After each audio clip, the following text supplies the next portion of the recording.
Hyderabad गॅझेटियरचा G.R.. अडचणीत सापडताना दिसतोय। G.R.. Mumbai उच्च न्यायालयात आता जी.आर.ला आव्हान दिलं जाणार आहे। उच्च न्यायालयात 2 याचिका दाखल झाल्या आहेत। जी.आर.ला मुंबई उच्च न्यायालयात आव्हान दिलं जाईल। ऐन गणेशोत्सवादरम्यान मराठा आंदोलक मनोज जरांगे पाटील यांनी मुंबईतील आझाद मैदानात बेमुदत उपोषण सुरू केलेलं होतं आणि या आंदोलनाकरता राज्यभरातून मोठ्या प्रमाणावर मराठा समाज मुंबईत एकवटलेला होता। त्यामुळे सरकारवर मोठा दबाव निर्माण झाल्याचं पाहायला मिळालं। यानंतर मात्र सरकारनं 2 सप्टेंबरला हैदराबाद गॅझेटियरच्या अंमलबजावणीला मान्यता देणारा जी.आर. जारी केला। पण आता या जी.आर.ला मुंबई उच्च न्यायालयात आव्हान देण्यात आलेलं आहे। अधिक माहिती घेतोय आपल्या प्रतिनिधी भाग्यश्री प्रधान आचार्य यांच्याकडून। भाग्यश्री, ज्या जी.आर. नंतर हे सगळं आंदोलन मागे घेण्यात आलं, जरांगे पाटील यांनी या सगळ्या संदर्भात विजय मिळाला असल्याचं म्हटलं, आता त्याच जी.आर.ला मुंबई उच्च न्यायालयात आव्हान देण्याची वेळ। नक्कीच लागवी।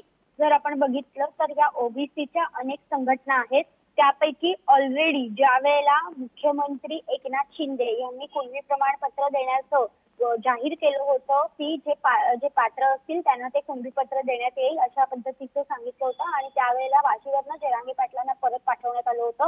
त्यावेळेला देखील मंगेश ससाणे नावाचे एक याचिकाकर्ते होते, त्यांनी याचिका दाखल केली होती।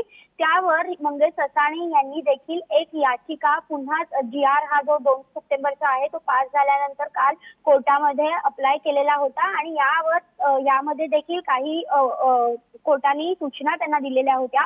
तर या संदर्भात एक सुनावणी जी आहे ती सोमवारी पार पडणार आहे आणि दुसरी जी सुनावणी आहे जी पहिल्यांदाच धोंडे यांनी ही याचिका दाखल केलेली आहे। प्राध्यापक मनोहर धोंडे असं त्यांचं नाव आहे, जे संस्थापक तथा राष्ट्रीय अध्यक्ष आहेत अखिल भारतीय वीरशैव युवक संघटनेचे।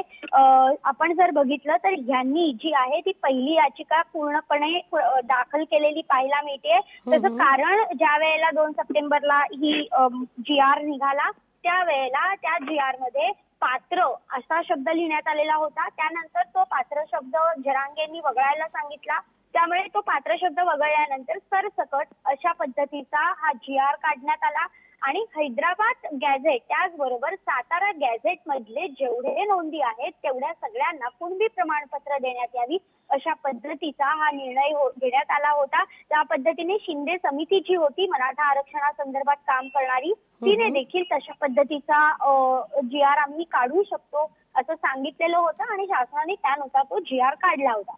त्यानंतर ओबीसी जे नेते होते किंवा ओबीसीच्या संघटना होत्या त्यांनी छोटी छोटी आंदोलनं राज्यभरात करायला सुरुवात केली होती आणि या सगळ्याला आमच्या आरक्षणावर परिणाम होतोय, आम्हाला यामुळे कमी आरक्षण मिळू शकतो, आमच्याकडे ऑलरेडी 350च्या वर जाती आहेत ज्यामध्ये या सगळ्या कारणामुळे आता मात्र या जी.आर.ला मुंबई उच्च न्यायालयात आव्हान देण्याची वेळ आलेली आहे।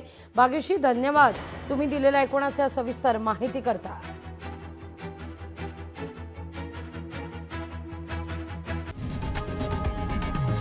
लोकशाही मराठी ऐका, पहा, जागरूक रहा।